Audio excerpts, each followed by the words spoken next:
andito kami at yung karamihan ng mga senador nagsiakyatan para bisitahin si Bato kung okay pa rin siya.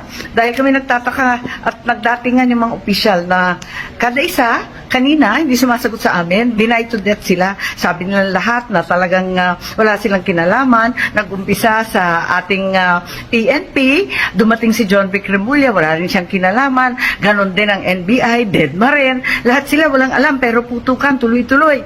Ganon din, kinausap pa si Presidente Bongbong, si BBM. Sabi din, hindi naman daw niya utos yun, ba't daw nagkaganon? Andito pa kami, kanina pa kami narito, pero talagang walang umaamin, walang may alam, lahat sila gulatan. Hindi ko maintindihan. Nako, nagkakaputukan na dito sa inyong Senado, amoy usok na sa lahat ng sulok, hindi namin mahanap ang aming mga kapwa senador at hindi kami makapaglabasan. Ay, eto, ang sabi nila, talagang denied to death. Pero, ang sabi ng NBI agents, inutusan daw sila personally and directly ni BBM, arrest Bato at all costs, kahit sino pa ang mamatay, kahit sino pa ang madali, basta pasukuin si Bato. Ngayon din. Kaya't di na namin maintindihan ano ba totoo.